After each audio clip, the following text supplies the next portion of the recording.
রৌদ্রময় বালুচর। পর্ব ৭১। লেখিকা প্রিয়সিনী। রাত ৯টা বাজতেই রাশেদের চোখ কেঁপে ওঠে, যেন কেউ তার ঘুম কেড়ে নিল। ধীরে ধীরে চোখ খুলে প্রথম যেটা দেখে, তার মাথার কাছে বসে কান্নাভেজা চোখে তাকিয়ে থাকা তার স্ত্রী মিম। মিমকে দেখেই সাথে সাথে রাশেদের ঠোঁটে দুষ্টু হাসি ফুটে ওঠে। মিমের ঠোঁটের কোণে হাসি ফিরে আসে রাশেদের দৃষ্টি দেখে। মিম আরো শক্ত করে রাশেদের হাত ধরে। রাশেদ নরম গলায় বলে, বউ, তুমি এত সুন্দর লাগছো যে চোখ খুলতেই প্রেমে পড়ে গেলাম আবার। মাথা কেমন করছে? মিম এত লজ্জা পায় যে চোখ নামিয়ে নেয়। পাশে বসা ফারিয়া বেগম মুখ টিপে হাসেন। পাশেই ফারিয়া বেগম আর আরিফ খান বসা ছিল। রাশেদের কাণ্ড দেখে তিনি রুম থেকে বের হয়ে যান। ফারিয়া বেগম বিরক্ত হয়ে বলেন, এই বাদর ছেলে, জ্ঞান ফিরেই প্রেম শুরু। রাশেদ হঠাৎ উঠে বসে থাকে, সে এত সময় তাদের খেয়াল করেনি। রাশেদ হাসি দিয়ে বলে, বড় আম্মু তুমি এখানে। তারপর মিমের হাত ধরে কাছে টেনে নেয়। ফারিয়া বেগম বলেন, বউকে দেখে বেহুশ হয়ে পেরেছিলি, রুমে এনে সেবা করলাম, আর এখন বলছিস আমি কেন এখানে? রাশেদ তাড়াতাড়ি করে মাথা ঝাঁকিয়ে বলে, না না বড় আম্মু, আমি সেইভাবে বলতে চাইনি। থাক থাক, আমি বুঝেছি। বলেই তিনি উঠে দাঁড়ায়, চলে যাবে বলে পা বাড়ায় রুমের বাইরে। ফারিয়া বেগমকে চলে যেতে দেখেই রাশেদ মিমকে আরো শক্ত করে জড়িয়ে ধরে টুপ টুপ করে কয়েকটা চুমু খায়। মিম দরজার দিকে তাকিয়ে আছে, যদি বড় মা দেখে ফেলে তাহলে লজ্জায় পড়তে হবে তাকে। রাশেদ মিমের গলায় মুখ গুজে বলে, কি রূপ তোমার জান, জ্ঞান না হারালে ড্রয়িং রুমেই কিছু একটা। মিম ফুৎফুৎ করে বলে, লজ্জায় গলা কাঁপে। আপনাকে আমি ভালো ভেবেছিলাম, কিন্তু আপনি দিন দিন লুচু হয়ে যাচ্ছেন রাজবাবু। রাশেদ এবার পুরোটা হাসি আটকে রাখতে পারে না। গায়ের বেজা শার্ট খুলে ফেলে উদাম গায়ে মিমকে জড়িয়ে ধরে বলে, কাল রাতে যেটুকু ভালোবাসা দিয়েছি মনে হয় কম হয়েছে, আজকে আরেকটু বাড়িয়ে দিই। মিম চমকে উঠে রাশেদকে ঠেলে দিয়ে বলে, আহ, চুপ করেন, কেউ দেখবে। ফারিয়া বেগম কি মনে করে যেন আবার রুমে আসেন। এসেই এসব দেখে ভ্রু কুঁচকে বলেন, এই বাদর, আমি আছি এখানে, আর বউকে নিয়ে রোমাঞ্চ চালাচ্ছিস, লজ্জা করে না? রাশেদ হকচকিয়ে যায়, তড়িঘড়ি করে সোজা হয়ে বসে। মিম লাল হয়ে মাথা নিচু করে ফেলে, তোদের জন্য খাবার পাঠাচ্ছি, তবে রোমাঞ্চ কম, ভাত বেশি খাবি।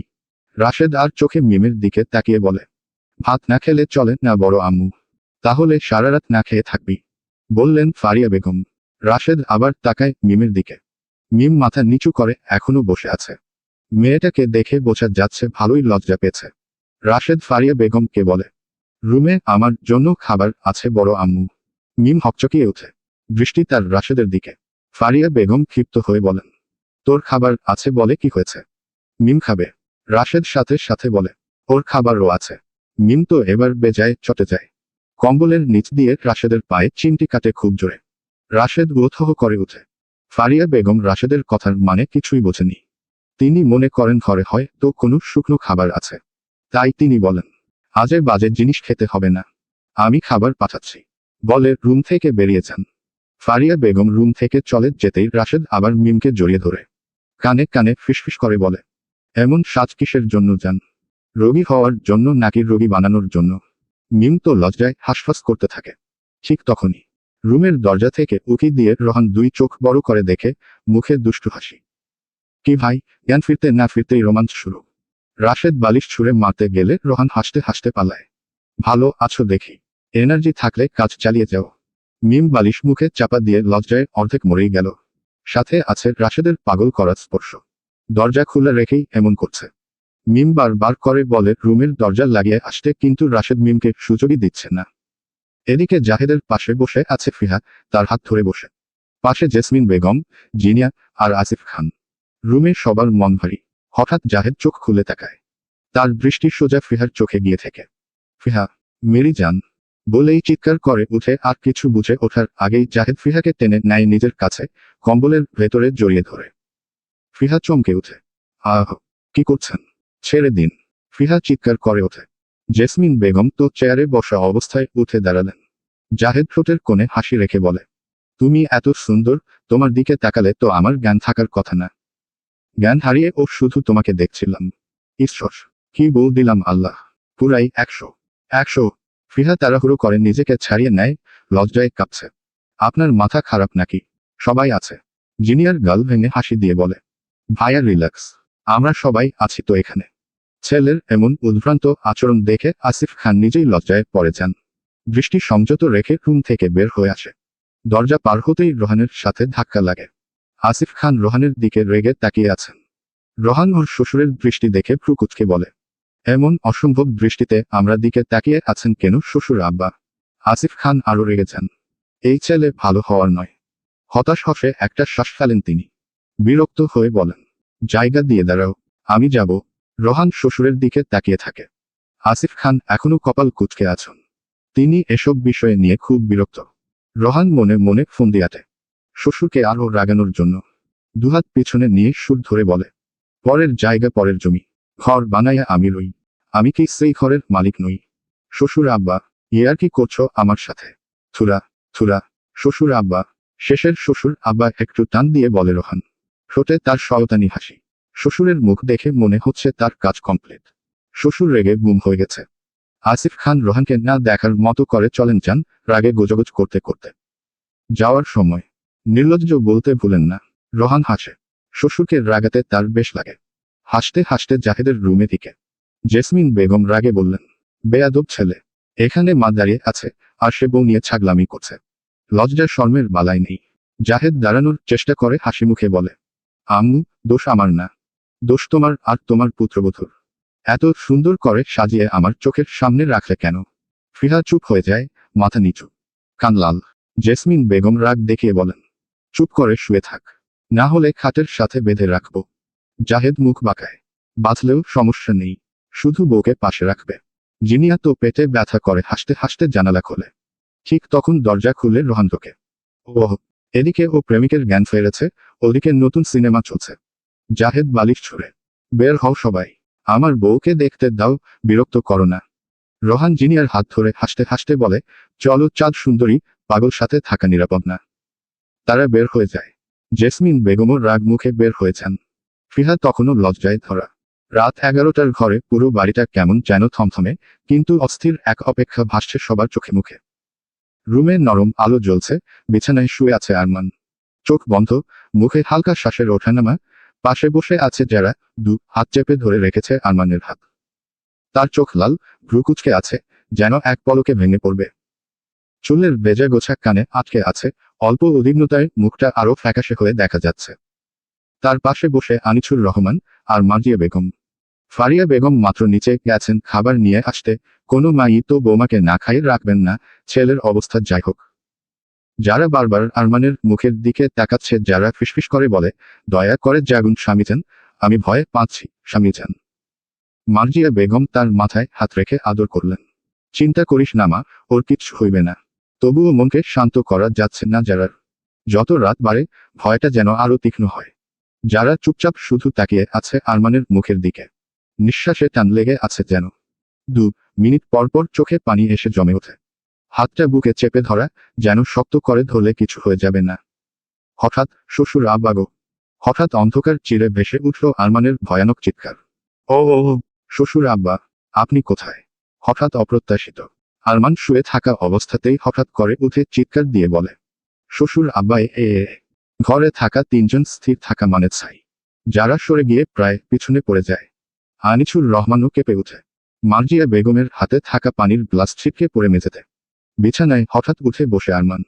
তার চোখ হাত খোলা, কিন্তু মুখে এমন হাসি যেন চাঁদ দেখেছে। সে হঠাৎ ঝাঁপিয়ে পড়ে আনিছুর রহমানের কাছে।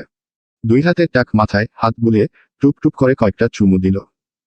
আরমান উঠে বসতে না বসতেই গলা ঠিক করে তার শ্বশুরের টাক মাথায় হাত বুলিয়ে দেয়। এই টাক মাথাটা কত ভাগ্যবান লাগে শ্বশুর আব্বা। আমার জন্য আপনি যে পরি জন্ম দিয়েছেন, আমি চুম্মা দিলে কম হয়? আর আমার মতো মেয়ের জামাই পেয়ে আপনি কি বলেন? চুম্মা নিবেন? না দিবেন? দিলেও বিনা কারণ আমাকে শুধু আমার বউ চুম্মা দিব বলেই টুপ টুপ করে অগণিত চুমু লাগিয়ে দিল মাথায়। যারা, মার্জিয়া বেগম, দুজনই মুখ হা করে তাকিয়ে আছে। যারা আর মার্জিয়া বেগম দম বন্ধ হয়ে গেল। আনিছুর রহমানের চোখ বড় বড়, মুখ লাল। যারা মাথায় হাত দিয়ে বলে, এটা কি সত্যি, না কি দুঃস্বপ্ন? এদিকে আনিছুর রহমান সম্পূর্ণ রেগে গিয়ে হাত ছাড়া দিলেন। বেয়াদব, আমারে চুমু মারার জিনিস মনে হইছে? ওর ওর ছাড়ো আমাকে। আরমান কিন্তু বসেই আছে, যেন কিছুই হয়নি। আরমান হাসতে হাসতে বলে, কেন শ্বশুর আব্বা, রাগ করেন কেন? জামাই যখন এত ফিট, চুম্মায় ট্যাক্স লাগে নাকি? মার্জিয়া বেগম মুখ থেকে হাসছেন, কিন্তু লুকোতে পারছেন না। হায় রে, ছেলে জ্ঞান হারিয়ে মাথা নষ্ট করে ফেলেছে। যারা একদম থবনে। যারা মনে মনে বলে, লোকটা কি পাগল হয়ে গেল। আরমান এবার যারার দিকে তাকিয়ে নাটকীয় ভাবে চোখ বড় বড় করে বলে, বউ তুই আমার সাথে বেইমানি করেছিস। আমি তোকে বলছিলাম ব্লক পড়তে, আর তুই লাল পরে আমাকে কবরে পাঠানোর প্ল্যান করলি। কেন? আমার হার্টের বেগ বাড়ানোর জন্য। বিদ্যুতের শর্ট সার্কিট করাইতে চাইতেছিস। যদি আমার ইঞ্জিন নষ্ট হয়ে যেত সবার সামনে। যারা লজ্জায় গলা বুঝে গেল। তাড়াতাড়ি এসে আরমানের মুখ চেপে ধরে শ্বশুর শাশুড়ির সামনে কেমন লাগাম ছাড়া কথা বলছে। আরমান যারাকে ছাড়িয়ে জড়িয়ে ধরে বসে থাকে। যারা আরমানের কোলে ছটপট করছে উঠার জন্য। বাপ মার সামনে এসব কি করছে লোকটা?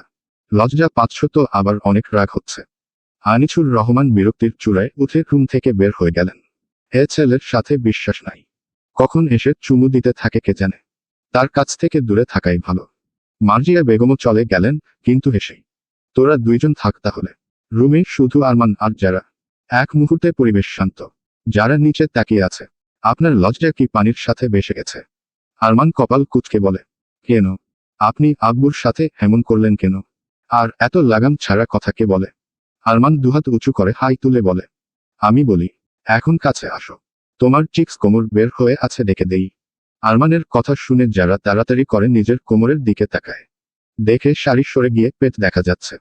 তাড়াতাড়ি শাড়ি টেনে ডেকে নেয় যারা। বড় বড় চোখ করে আরমানের দিকে তাকিয়ে বলে, ডেকে দেওয়ার জন্য ডাকছেন নাকি খোলার জন্য? অসম্ভব লোক। আরমান বাঁকা চোখে যারার দিকে তাকায়। ঠোঁটে তার দুষ্ট হাসি। খপ করে যারার হাত ধরে নিজের বুকে আগলে নেয়। যারা থ মেরে যায়। আরমান যারার কোমর পেঁচিয়ে ধরে বলে, খোলার কথা ভুলে গিয়েছিলাম, তুমি মনে করিয়ে দিয়েছ। এখন তুমি বলো আমার কি করা উচিত? যারা আরমানের বুকে ধাক্কা দিয়ে দূরে সরে আসতে আসতে বেল, কিছু করতে হবে না বাজে লোক। মাথায় সব সময় আজে বাজে চিন্তা। যারা দূরে সরে এসে মাথা নিচু করে রাখে। কোনো কথা বলে না। আরমান হঠাৎ শান্ত হয়ে যাওয়া যারার দিকে তাকায়। কি হয়েছে লক্ষ্মী বউ? মুখটা এমন লাগছে কেন? চোখ লাল। কান্না করেছিলে? যারা তবুও উত্তর দেয় না। চোখ তার ধীরে ধীরে লাল হয়ে আসছে। হয়তো কান্না থামানোর চেষ্টা। আরমান বিছানা থেকে উঠে এসে যারার সামনে দাঁড়ায়। ওর দুগাল নিজের হাতের মাঝে নিয়ে যারার ঠোঁটে চুমু খায়, আলতু করে। কি হয়েছে বউ? আরমানের এমন নরম সুরে যারা আবেগে ভেসে ওঠে। ছলো ছলো চোখে তাকিয়ে বলে, আপনার পরে দেখে ভয় পেয়েছিলাম খুব স্বামীজান, আমি ভেবেছি কিছু হয়ে গেছে। আরমান ধীরে ধীরে তার চিবুকটা তুলে তাকাতে বাধ্য করল। আরমান গভীর গলায় বলে, ভয়ের থেকে বড় ভয় হচ্ছে তুমি লাল শাড়িতে লক্ষ্মী বউ, আমার জ্ঞান হারাইছে, আমি না বউ। যারা লজ্জায় চোখ বন্ধ করে ফেলল। এত টিচ করবেন না, আমি সত্যি ভয় পেয়েছি। আরমান তার হাত নিজের বুকে রাখল। এখনো ভীত। ঠিক আছে, আসো ভয় নামাই দেই, আসো। বুকে আসো আমার লক্ষ্মী বউ। যারা আগে সরতে চাইল না, কেউ এসে পড়বে, দরজা আধ খোলা। আরমান পিছন থেকে জড়িয়ে ধরে, আসুক। আজকে আমি তোমার ভয় নামিয়ে তারপর ছাড়ব শোনা। যারা দুই পা পিছিয়ে গিয়ে বলে, বিশ্বাস করুন আমি ভয় পাইনি স্বামীজান। আরমান যারাকে আবারও নিজের কাছে এনে বসুকের সাথে মিশে নিয়ে বলে, তার মানে আমার অবস্থা দেখে তুমি ভয় পাওনি? যারা পড়ল এবার মহাবিপদে। আরমানের বুকের সাথে মিশে কাচুমাচু করছে। আরমান এক হাত দিয়ে ওর চুল সরিয়ে গেলে ঘাড়ে স্পর্শ করে। যারা শিউরে ওঠে। যারা মৃদু গলায়, ছাড়ুন প্লিজ। না, যতক্ষণ না তুমি বলো তুমি আমাকে হারাবার ভয়ে পেয়েছ, ততক্ষণ ছাড়া পাবে না। যারা চোখ নামিয়ে ফুপিয়ে ওঠে। হ্যাঁ, ভয় পেয়েছি। আপনি পরে যাওয়া দেখে আমার রুহু অবধি কেঁপে উঠেছিল। কলিজায় কামড় লাগে। আমি ভাবছিলাম আমি হারিয়ে ফেললাম আপনাকে। আরমান তার কাঁধে মাথা রাখে, নিজের বুকের সঙ্গে মিশিয়ে দেয়। আরমান গম্ভীর নরম গলায় বলে, তখন কি মনে হচ্ছিল? আপনি ছাড়া আমি কিছু না, আপনার সাথে আমার নিঃশ্বাস বাধা স্বামীজান। আপনার কিছু হলে আমার নিঃশ্বাস এক সেকেন্ডও থাকবে না। আরমান তার চোখের জল মুছিয়ে দেয়। তো এখন কি করব জানো? লাল শাড়ির জন্য তোমার শাস্তি আছে। যারা অবাক হয়ে বলে, কি শাস্তি? আরমান তার ঠোঁটের দিকে তাকিয়ে বলে, এইটা। বলে ঠোঁট আকরে ধরে নেয়। যারা কয়েকবার উমম উমম করে ছাড়াতে চাইলেও শক্ত করে আটকে রাখল। চোখের পাতা বন্ধ হয়ে যাচ্ছে, শ্বাস কাঁপছে, দু হাত আরমানের কাঁধে। ঠিক তখন ঠক ঠক ঠক। দরজায় নখ। দুজনে লাফ দিয়ে সরে যায়। ফারিয়া বেগম বাইরে থেকে বলেন, যারা মা, খাবার এনেছি, দরজা খোলা থাকলে ঢুকতাম। যারা পুরো লাল হয়ে গেছে। আরমান ঠোঁট কামড়াচ্ছে, আর ফিসফিস করছে, কি টাইমিং আম্মুর। একটু পরে আসলে কি হতো? হায় বালে ভাগ্য। যারা লজ্জা মায়া সব নিয়ে তাকালো। চুপ করুন। দরজা খুলতেই ফারিয়া বেগম ট্রে হাতে দাঁড়িয়ে। ফারিয়া বেগম হাসি মুখে, তবে সন্দেহ নিয়ে বলেন, কি হয়েছে? দরজা এত দেরি করে খুললি কেন? যারা হকচকিয়ে ওঠে। না মানে, আমি পানি খাচ্ছিলাম তাই। আরমান মাঝেই বলে উঠল, আমরা জনই জাতীয় আলোচনা করছিলাম। ফারিয়া বেগম ভুরু তুললেন। জাতীয় আলোচনা? মানে? হ্যাঁ, আমি আর মাঞ্জারা মিলে কিভাবে দেশের একটা জাতি বাড়ানো যায় সেটা নিয়ে আলোচনা করছিলাম। আরমানের কথা শুনে যারা শাড়ির আঁচল দিয়ে মুখ এঁকে ফেলে। ফারিয়া বেগম বোঝালেন ছেলের কথা। কতক্ষণ তাকিয়ে থাকে ছেলের মুখের দিকে তবুও বুঝতে পারে না। শুধু আলোচনা। আরমান মাথা চুলকে বলে, না প্র্যাকটিক্যাল করছিলাম, কিন্তু তুমি এসে বাধা দিলে আম্মু। আরমান আরও বলতে চাইছিল, কিন্তু তিনি এবার ছেলের কথার মানে বোঝে যায়। তাও কথা শেষ না করে তিনি ট্রে এগিয়ে দিয়ে বললেন, যারা আগে খেয়ে নে, পরে তোরা যত আলোচনা করার কর। বলেই বের হয়ে দরজা বন্ধ করলেন, কিন্তু মুখের কোণে টিপে রাখা হাসি লুকাতে পারলেন না। যারা আরমানকে কড়া চোখে দেখল। আপনার দৌরাত্ম দেখেছেন, মন চায় আপনার মুখ বেঁধে রাখি। কি সব কথাবার্তা। আরমান দরজার কাছে গিয়ে আগে দরজা বন্ধ করে। তারপর যারার কাছে এসে ওর কোমর জড়িয়ে ধরে বলে, মুখ বেঁধে কি হবে, যেখানে মন শুধু তোমার আকাশে উড়ে। যারা আরমানকে ঠেলে দিয়ে বলে, নাটক বাদ দিয়ে খাবার খান, কাজে আসবে। তোমার হাতেই খাবো, আনুষঙ্গিক শর্ত নাই। আরমান চোখ টিপে বলে, শর্ত আছে, একটা চুমু।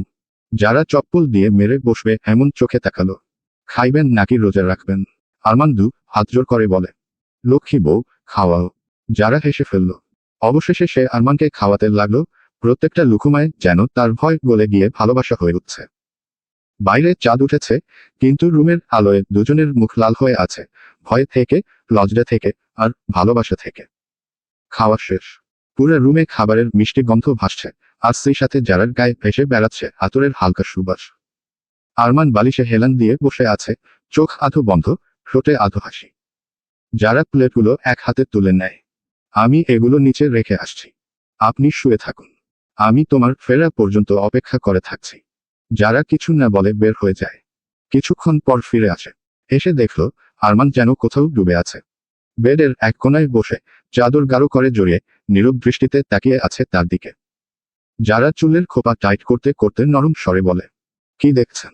শুয়ে পড়ুন, আমি লাইট অফ করে আসছি। কিন্তু আরমানের দৃষ্টি অন্যদিকে, সবচেয়ে বিপজ্জনক দিকে। যারার সরু কোমর, শাড়ির নিচে চিকন লাইন, হাঁটার সাথে সাথে হালকা নাচছে। যারা বুঝতেই পারে না, তার পিঠের নিচের অংশ, কোমর, পেট, সব শাড়ির সাথে সুন্দরভাবে ফুটে উঠেছে। যারা আবার বলে, কি হলো, শুয়ে পড়ুন না। আরমান হঠাৎ নাটকীয়ভাবে হাত তুলে উঁচু স্বরে বলে, তুমি দিও না গো বাসর ঘরের বাতি নিভাইয়া। আমি বন্ধ ঘরে অন্ধকারে যাব মরিয়া। যারা অবাক হয়ে তাকিয়ে থাকে।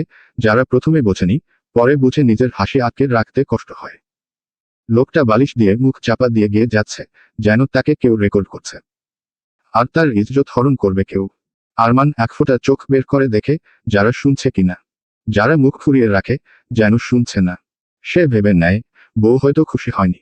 তাই এবার আরো নাটকীয় সুরে গাইতে শুরু করে, তুমি দিও না গো বাসর ঘরের বাতি নিভাইয়া। আমি বন্ধ ঘরে অন্ধকারে যাব মরিয়া। যারা এবার থামতে পারে না, হাসতে হাসতে হাত দিয়ে মুখ চেপে রাখে। কিন্তু সে হাসলেই তো আরমানের সাহস বেড়ে যায়। বালিশ সরিয়ে এক লাফে একটু দূরে সরে গিয়ে নাটকীয় ভঙ্গিতে বলে বসে, যদিও কিছুই বলা হলো না, শুধু মুখভঙ্গি আর হাত নেড়ে অভিনয়। ভয়ে পিছনে যাওয়ার ভান, লজ্জায় চোখ থাকার ভান, আবার লুকিয়ে দেখে নেওয়া, সবই চলছে। হঠাৎ আবার নিজের বুক চেপে ধরে, যেন হৃদয় কাঁপছে। অভিনয়টা এতটাই সিরিয়াস যে মনে হয় সত্যি ভয় পেয়েছে। তারপর ধীরে ধীরে মাথা নিচু করে বালিশে মুখ লুকিয়ে পড়ে, যেন লজ্জা পেয়ে মারা গেছে। যারা আর সহ্য করতে পারে না, হেসেই গড়িয়ে পড়ে। শাড়ির আঁচল মুখে দিয়ে হাসি আটকাতে চেষ্টা করে। শাড়ির আঁচল ঘুরাতে ঘুরাতে আরমানের দিকে এগিয়ে আসে। আরমান যারাকে এগিয়ে আসতে দেখে বলে, একদম আমার কাছে আসবে না। আমার শরীর শুধু আমার লক্ষ্মী বউয়ের, আর কারো না। যারা এসে বিছানায় বসে পড়ে। বেড কেঁপে ওঠে তার হাসিতে। আরমান সেটা দেখে আরও ভয় পাওয়ার ভান করে বেডের কোনায় গিয়ে বসে, দুই হাত দিয়ে কাঁধ জড়িয়ে ঠান্ডায় কাঁপা অভিনয়। যারা এবার হাত বাড়িয়ে তার আঙুলে আলতো ছোঁয়া লাগালেই আরমান লাফ দিয়ে পিছিয়ে যায়, যেন কারেন্ট খেয়েছে। নীরবতা, নাটক, হাসি, সব মিলিয়ে জনের রাত হয়ে ওঠে সবচেয়ে মজার, সবচেয়ে মিষ্টি। কোনো বাড়াবাড়ি নেই, কোনো কথার প্রয়োজন নেই, শুধু হাসি আর লজ্জা, একটু ভয় আর গানের নরম সুরে ভরা। যারা হাসতে হাসতে বলে, অরে বাবা, এত নাটক! আপনারে নাটক ঘরের চেয়ারম্যান বানাই দিতে হবে। হাসতে হাসতে সে আরমানের দিকে হাঁটে। আরমান ভান করে ভয় পাচ্ছে। আরমান পিছিয়ে গিয়ে বলে, না না, এত সুন্দরী রমণী কাছে আসলে আমার হাত জোরে বাজবে। সুন্দরী রমণী? আমি নয় তো কি, পাশের বাসার মুন্নি। এইবার যারা বালিশ ছুঁড়ে মারতে যায়। আপনি মজা নিচ্ছেন, ফাজিল লোক। আরমান হাসতে হাসতে বালিশ ধরে ফেলে। মজা নয়, সত্যি, তুমি আসলেই বিপজ্জনক। যারা চোখ টিপে হাসতে হাসতে বলে, তুমি ভয় কেন পাও? প্রাণ স্বজনী আমায় দেখিয়া তোমায় প্রেম সোহাগে রাখবো। আমার বুকে জড়া। দুজনেই এই কথার পর এমনভাবে হাসে যে বিছানায় গড়াগড়ি খেতে থাকে। হাসির মাঝে হঠাৎ আরমান যারার হাত ধরে টেনে নেয়। টুপ টুপ করে যারার গালের দুই পাশে চুমু দেয় 50-60 এর মতো। যারা লজ্জায় আধা চোখ নামিয়ে ফেলে, তবু হাসি থামে না। যারা লজ্জা পায় কিন্তু ঠোঁটের কোণ থেকে হাসি সরে না। এইভাবে কেউ কিস দেয়। তুমি হাসলে কন্ট্রোল থাকে না রানী সাহেবা। যারা চোখ নামিয়ে শাড়ি ঠিক করতে থাকে। কিন্তু আরমান এবার কোমরে হাত রাখলো, আট করে। কোমর এমনিতেই চিকন, শাড়ির নিচে আরমানের আঙুলের চাপ আরো স্পষ্ট হয়ে উঠল। যারার শরীরে কাঁপুনি দৌড়াল। যারা চোখ মুখ কুচকে বলে, এইটা কি ধরার ধরন? আরমান খুঁটিনাটি হাসি দিয়ে বলে, তোমার কোমর যদি এমন সুন্দর হয়, ধরব না তো কি, ছুটিতে পাঠাবো। যারা তার হাত সরাতে চাইল। আপনি চুপ করেন, লজ্জায় দিবেন না। হুমম, লজ্জা লাগতেছে। তাহলে আমার ডায়াগনোসিস ঠিক, তুমি আজ লাল লাল ফুসকুড়ি দিবা। ফুসকুড়ি আবার কি? আরমান কোমরে হাত আরো শক্ত করে ধরে। যারারও মুখে ফু দিয়ে বলে, লজ্জার ফুসকুড়ি, গাল লাল, চোখ লাল, ঠোঁট কামড়ানো। আরমানের বলার সাথে সাথে যারা ঠোঁট কামড়েই ফেলল। আরমান ফিসফিস করে, দেখলে, শুরু হয়েছে। যারা এবার বালিশ দিয়ে তাকে মারতে গেল। আপনার এত বাজে কথা বলেন কিভাবে? শান্তভাবে থাকতে পারেন না? আরমান বালিশ ধরে বলে, শান্ত? তোমার পাশে? অসম্ভব। এইবার সে যারার হাত নিজের হাতে চাপতে ধরে টেনে একেবারে কাছে বসিয়ে নিল। যারা সরে যেতে চাইলেও আরমান কোমর জড়িয়ে রাখল। মাথা একদম কানের কাছে নিয়ে বলে, যারা, তুমি কি জানো আমার সবচেয়ে প্রিয় জিনিস কি? না। কি? তোমার এই গোলাপি ঠোঁট, কোমর, চিকন শাড়িতে দেখলে মনে হয় জড়াইয়া ঘুমাই। যারা চোখ বন্ধ করে একটা শ্বাস নিয়ে বলে, এত টিচ করলে আমি অন্য রুমে চলে যাব। কিন্তু রাগ করে না বউ। রাগ করলে যাবো কি হবে? ঠোঁট ফুলে যাবে। আমি তো সেইটা পছন্দ করি আরো বেশি।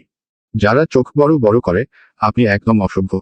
আরমান হাসি দিয়ে বলে, সিভিলাইজড রোমান্টিক বলো। যারা ধীরে ধীরে তার পাশে মাথা রেখে বলে, একটা কথা বলি। আরমান চুলে আদর করে বলে, বলো। আজ যখন পরে গেলেন আপনি, তখন আমি কান্না না করে যদি দোয়া করতাম, আপনার জ্ঞান যেন না ফিরে তাহলে ভালো হতো। আরমান হাত থামিয়ে দিয়ে বলে, তার মানে তুমি আমার মরে যাওয়ার চিন্তা করছিলে? আরমানের কথা শুনে যারা বুক কেঁপে ওঠে। চিনচিন ব্যথা শুরু হয় বুকের মাঝে। সে তো মজার ছলে কথাটা বলেছে। আর লোকটা কি কথা বলছে? যারা আরমানকে শক্ত করে জড়িয়ে ধরে বলে, আপনার মরে যাওয়ার কথা চিন্তা করার আগে আল্লাহ আমায় তার কাছে নিয়ে নিক। আমিন। আরমান তাকে বুকে শক্ত করে ধরে। মানজারা, এসব বলে না। তুমি বেঁচে আছো বলেই আমি বেঁচে আছি। তারা কিছুক্ষণ একে অপরের নীরবতায় থাকে। ঘরের আলো কমে, চাঁদের আলো জানালা দিয়ে এসে বিছানায় পড়ে। যারা ধীরে ধীরে শুয়ে পড়ে, আরমান তার হাত ধরে রাখে। যারা চোখ বন্ধ করে বলে, এখন লাইট অফ করবেন? না। কেন? আরমান ধীরে ধীরে যারার মুখের দিকে তাকায়। একটু চুপ করে, যেন তার চোখ দিয়ে কিছু বলা দরকার।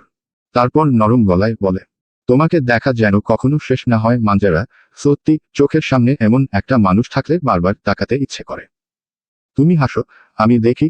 তুমি চুপ থাকো, তবুও তোমাকে দেখতে ইচ্ছে করে। যেন তোমার ভেতরে লুকানো আরেকটা পৃথিবী আছে, আর আমি দিন রাত ধরে শুধু সেটা খুঁজে যেতে চাই। যারা একটু অবাক হয়, নিজের শাড়ি ঠিক করতে থাকা হাত থেমে যায়। আরমান মৃদু হাসে, এগিয়ে এসে বলে, জীবনে কত মুখ দেখেছি, কত মানুষ পাশ দিয়ে গেছে, কিন্তু কাউকে দেখে বুকের ভেতর এমন স্বর ওঠেনি কখনো। যা তোমাকে দেখে হয়েছিল। তোমাকে দেখে মনে হয় আমার দুনিয়া এতদিন অসম্পূর্ণ ছিল। তোমাকে দেখেই সম্পূর্ণ হলো। তার চোখে এক ধরনের অদ্ভুত কোমল আলো। যেন কথাগুলো শুধু মুখে নয়, হৃদয়ের গভীর থেকে উঠে আসছে। যারা কিছু বলতে পারে না, শুধু তাকিয়ে থাকে। আরমান আবার হাসে, তুমি পাশে থাকলে আমি বাঁচতে পারি। আর তোমাকে দেখে বেঁচে ওঠার এই অনুভূতি, এটা যেন চিরকাল থাকুক। তোমাকে দেখা কখনো যেন শেষ না হয় মানজারা। কখনো না। যারা আর কিছু বলতে পারে না, শুধু তার হাতটা চাপা দিয়ে শুয়ে থাকে। আরমান মুখে হাসি নিয়ে তাকিয়ে থাকে। এই রাত, এই প্রেম, এই লজ্জা, সব মিলিয়ে তার পৃথিবী হয়ে গেছে যারা। রাতটা ধীরে ধীরে নিঃশব্দ হয়ে যায়, কিন্তু তাদের হৃদয়ে আজ অনেক শব্দ, ভালোবাসার, হাসির, টিজের আর কোমলের। সকালের রোদটা আজ যেন বাড়ির উঠোনেও ঠিকমতো আলো দিতে চাইছে না। ইসলামপুর গ্রামের দিকে যাওয়ার জন্য যারারও বাবা মা প্রস্তুত, অথচ বাড়িটার প্রতিটি মানুষ আজ ভারী হয়ে আছে। যেন আনন্দের সেই বিয়েটা শেষ হতেই ঘরে হঠাৎ নিস্তব্ধ কষ্ট নেমে এসেছে। যারা দাঁড়িয়ে চুপচাপ দেখছিল, ছোট একটা চা টেবিলে বসে আনিছুর রহমান কাগজপত্র গুছিয়ে নিচ্ছেন। মার্জিয়া বেগম তার চাদর ঠিক করছেন। ঘর থেকে ঘরে হাঁটছেন যেন কিছু ভুলে গেছেন কিনা যাচাই করতে। যারা বারবার তার চোখ মুছছে, কিন্তু চোখ ভেজা থেকে যাচ্ছে। আজ ওদের চলে যাওয়ার দিন বলে কিছুতেই নিজেকে সামলাতে পারছে না। জাহির ব্যাগগুলো গাড়িতে নিয়ে যাচ্ছে। জোহান চুপচাপ আরমানের কোলে বসে আছে। স্বভাবসিদ্ধ চঞ্চলতা আজ কোথাও নেই। ছেলেটা ঠোঁট কামড়ে বসে আছে, যেন তার ছোট্ট মনে হঠাৎ অনেক বড় একটা শূন্যতা তৈরি হয়ে গেছে। ফারিয়া বেগম, জেসমিন বেগম, ফিহা, মিম, জিনিয়া, সকলের মুখে ম্লান বিষণ্ণতা। বাড়িতে যে প্রাণের হুল্লোড় গত কয়েকদিন ধরে চলছিল, আজ যেন তা নেই। সবাই নিঃশব্দ। যারা ধীরে ধীরে গিয়ে বাবার পাশে বসে তার হাতটা শক্ত করে ধরে। সেই স্পর্শে যারা ফুপিয়ে ওঠে। আব্বু, এখনই চলে যাবে? আনিছুর রহমান মেয়ের মাথায় হাত রেখে স্নেহভরা স্বরে বলেন। মা, সময় তো কারোর জন্য থেমে থাকে না। এখন না বের হলে রাত হয়ে যাবে। তাই দেরি করলে কষ্ট হবে। যারার বুকটা ভারী হয়ে ওঠে। তার কান্নার শব্দ ছোট্ট বাচ্চার মতন বেরিয়ে আসে। সে বাবার কাঁধে মুখ লুকিয়ে দেয়।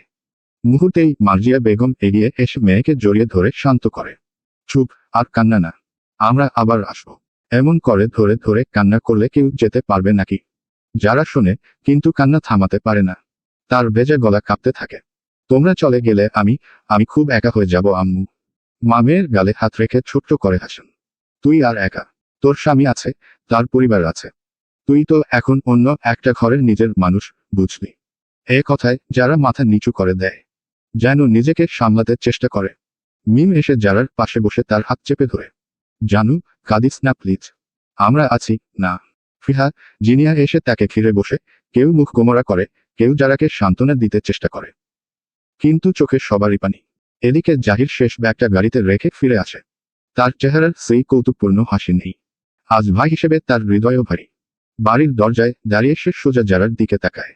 চলো, আম্মু, এখন বের হতে হবে। এই ডাকেই যেন আবার কান্নার ঢেউ থেমে থাকা চোখে ফিরে আসে। যারা উঠে দাঁড়ায়, কাঁপতে কাঁপতে বাইরে আসে। সবাই গাড়ির পাশে গিয়ে দাঁড়ায়। যারা এবার ভাইয়ের দিকে তাকায়, চোখের জল লুকাতে সে মাথা নিচু করে ফেলে। জাহির এগিয়ে এসে তাকে জড়িয়ে ধরে। সে একটা চাপা হাসি এনে নরম স্বরে বলে, আমার বুড়ি এখন আর বুড়ি না, এখন সংসার, ঘরবাড়ি সব আছে তার। যারার কান্না বেড়ে যায়। ভাইয়ের কথা শেষ হতে চায় না। এতদিন আমাদের ঘর তুই পূর্ণ করেছিলি। এখন আরমান ভাইয়ের বাড়ি পূর্ণ কর। ওর মা বাবা যেমন আমাদের বাবা মা, তুইও এখানে সবার। কষ্ট হলে ফোন দিবি, শুধু কান্না করবি না। কান্না করলে আম্মু টেনশন করবে। তার চোখ দুটো লাল হয়ে ওঠে। সে চোখে পানি আটকে বলে, আরমান ভাই, আমার বোন কিন্তু অনেক আদরের। দয়া করে ওকে দেখে রাখবেন। ও রেগে গেলে একটু মাথা গরম থাকবে, কিন্তু ভেতরে খুব নরম। আরমান একটু হালকা হাসি দিয়ে মাথা নেড়ে সম্মতি জানায়। সে আমার দায়িত্ব, আমরাই রাখবো তাকে। তুমি নিশ্চিন্তে যাও। জাহির আর কিছু বলতে পারে না। শুধু যারার মাথায় হাত রেখে দাঁড়িয়ে থাকে কিছুক্ষণ। তারপর হাতটা আস্তে করে সরিয়ে গাড়িতে উঠে বসে। ঠিক তখন পেছনে থেকে রোহানের ডাক, এই ব্যাটা, আমাদের কথা ভুলে যেও না। জাহির জানালা নামায়। রোহান মুখে হাসির লাগাতে চেষ্টা করে, কিন্তু চোখে কেমন ভেজা জলচাপা কষ্ট। রাশেদ দুই হাত কোমরে রেখে নাটকীয় ভঙ্গিতে বলে, বুঝলে, আবার আসতে হবে কিন্তু। এবার তো আমাদের বাড়িতে যাওনি। আবার আসলে জোর করে হলেও নিয়ে যাব। জাহির হাসে, কিন্তু তার বুকের ভেতরটা চেপে আসে। জাহেদ দুই হাত জোর করে বলে, জাহির ভাই, এত ভাগরার মতো যাচ্ছ কেন? আর 2 দিন থেকে গেলে কি হতো? ফারিয়া বেগম হাত তুলে বলেন, যাত্রা পথে বাধা দেয় না জাহেদ। ওদের যেতে দে। মা, বাবা, জোহান, জাহির, 4 জনই গাড়িতে বসলে যারা আবার দৌড়ে গিয়ে বাবার হাত ধরে। আব্বু, প্লিজ সাবধানে যাবে। বাড়ি গিয়ে ফুল দিবে। আনিছুর রহমান তার চোখ মুছিয়ে মুখে মায়াবী হাসি এনে বলেন, আচ্ছা মা, তুই এখানে সুখে থাক, এটাই আমাদের জন্য সবচেয়ে বড় জিনিস। গাড়ি ধীরে ধীরে এগিয়ে যেতে শুরু করলে যারা আর থাকতে পারে না। উচ্চস্বরে কাঁদতে শুরু করে। তার কান্না শুনে জোহানও কাঁদতে শুরু করে। বুড়ো ছোট্ট সবাই কান্নায় ভেঙে পড়ে। গাড়ি গেটের বাইরে চলে যায়। যারা সেই গেটের দিকে তাকিয়ে থাকে যতক্ষণ না গাড়িটা চোখের সামনে ছোট একটা বিন্দু হয়ে অদৃশ্য হয়। তার শরীর কাঁপছে। ফাটল ধরা গলার শব্দে সে শুধু বলে, ওরা চলে গেল। সাথে সাথে আরমান এগিয়ে এসে তার কাঁধে হাত রাখে, আর অন্য হাতে তার কান্না ভেজা মুখটা তুলে। তুমি শক্ত হও মাঞ্জেরা। তোমার মা বাবা চায় তুমি এই ঘরে হাসি খুশি থাকো। যারা কিছুই বলতে পারে না, শুধু মাথা নেড়ে কান্না থামাতে চেষ্টা করে। জিনিয়া এসে যারার হাত নিজের হাতে নেয়, আর মিম হালকা স্বরে বলে, চলো আমরা একটু রুমে যাই, ওরা তো আবার আসবে। ফিহা হাসার চেষ্টা করে, তুই যদি এইভাবে কান্না করিস তাহলে রুমিটা ভেসেই যাবে তোর চোখের পানি দিয়ে। যারা একটু হেসে ফেলে কান্নার মাঝেও। সবাই তাকে ঘিরে নিয়ে ধীরে ধীরে ঘরের দিকে হাঁটে। শোকের মধ্যে এক ধরনের ভালোবাসার উষ্ণতা ছড়িয়ে পড়ে। আরমান চুপচাপ দাঁড়িয়ে সব দেখে। তার মনে আজ স্পষ্ট হয়, এই মেয়েকে শুধু স্বামী হিসেবে নয়, এক শক্তির মতো পাশে থাকতে হবে। যেভাবে আজ সে পরিবার হারানোর অনুভূতি করছে, পরদিন আনন্দও সেখানেই খুঁজে নেবে। আরমান মনে মনে বলে, এই ঘরকে আজ থেকে আরো নিজের বাড়ি মনে করো মাঞ্জেরা। তোমার হাসি দিয়ে এই ঘর ভরে উঠুক, এমনটাই চাই। গাড়িটা আস্তে আস্তে গেট পার হয়ে দূরে চলে যেতে থাকে। চোখের আড়ালে যখন বাড়িটা ছোট হয়ে যেতে থাকে, জাহিরের বুক ফাঁকা হয়ে ওঠে। হঠাৎ মনে পড়ে ছাইমা, সেই মেয়েটা যাকে সে কখনো ঠিক করে কিছু বলতে পারেনি। সব সময় দূরে ঠেলে দিয়েছে পাষাণের মতো। যে তাকে বারবার মনের কথাগুলো সব স্পষ্টভাবে বলেছিল, আর সে তাকে দূরে ঠেলে দিয়েছে। নিজের মনে পাথর বেঁধে রাখে, নিয়ে অনুভূতিগুলো প্রকাশ করে না। সে হয়তো এখন জানেই না জাহির আজ এই ময়মনসিংহ শহর থেকে বেরিয়ে যাচ্ছে। গাড়ির কাচের পাশে মাথা ঠেকিয়ে সে আকাশের দিকে তাকায়। গাছগুলো পাশ দিয়ে পেছনে চলে যাচ্ছে, রাস্তার পাশের দোকানগুলো একে একে অদৃশ্য হচ্ছে, কিন্তু স্মৃতিগুলো যেন এক জেদি হয়ে সামনে দাঁড়িয়ে আছে। ছাইমা কি জানে জাহির আজ চলে যাচ্ছে? সে কি আদৌ কখনো তার চলে যাওয়াকে গুরুত্ব দেবে? হয়তো না। জাহির ওকে যে পরিমাণ কষ্ট দিয়েছে, তারপর মনে হয় না তাকে আর মনে রাখবে মেয়েটা। আর জাহির তো তাই চায়। মনে মনে সে একটা দীর্ঘশ্বাস ফেলে। দৃষ্টি জোরে ধরা পড়ে একটা স্মৃতি। সেদিন সে ছাইমাকে চট মেরে বলেছিল ওর মুখ যেন আর না দেখায়। ছাইমাও রাগ করে বলেছিল, আমার মুখটাও আর দেখবেন না। আপনি কতটা কঠোর তার থেকে বেশি কঠোর আমি হব। তখন কথা শুনে জাহির শুধু নিজের উপর তাচ্ছিল্য হাসছিল। কিন্তু আজ সেই কথাটা যেন হাড়ের ভিতরে বিঁধে বসে আছে। আজ সে সত্যিকার দূরত্বে যাচ্ছে। আর এই শহর, এই বাড়ি, এই মানুষগুলো একদিন পিছনে রেখে দেওয়া স্মৃতি হয়ে যাবে। রাস্তার মোড়ে গাড়ি যখন বাঁক নেয়, সে চোখ বন্ধ করে ফেলে। যেন অদ্ভুত ভারে বুকটা ভরে যাচ্ছে। এই শহরটাই তো ছিল আমাদের গল্প। আজ আমি গল্পটা রেখে যাচ্ছি, কিন্তু কেউ জানেন না গল্পটা কতটা অসম্পূর্ণ। হয়তো এটাই ভালো, কিছু মানুষ গল্প হয়ে থাকুক, একেবারে শেষ না হতে দিয়ে অসমাপ্তই থাকুক। চোখ খুলে সে আবার শহরের দিকে তাকায়। এটা তার কাছে শুধু শহর নয়, একটা আড়াল করা সম্পর্ক, কিছু না বলা স্বীকারোক্তি, আর নিজের ভেতরে জমে থাকা গভীর নীরবতা।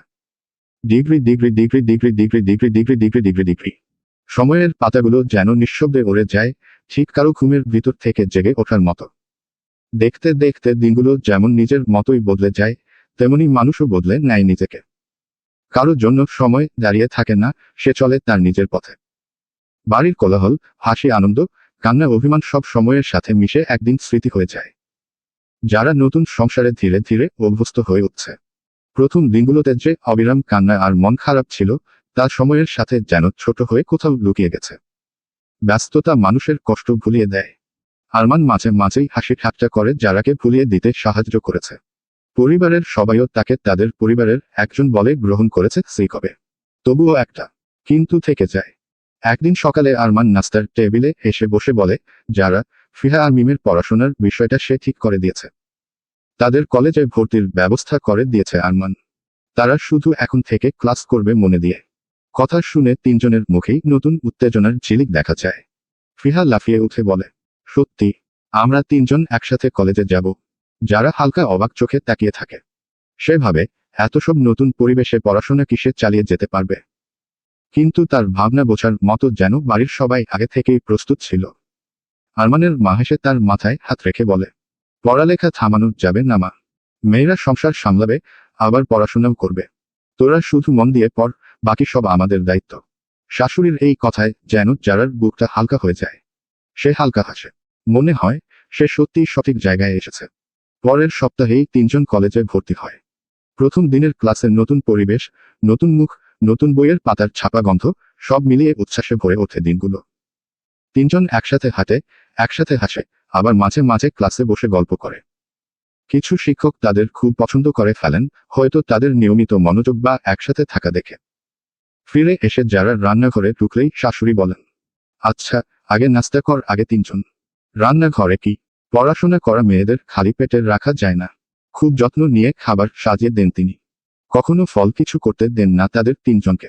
সবকিছু ফারিয়া বেগম আর জেসমিন বেগম সামলে নেয়।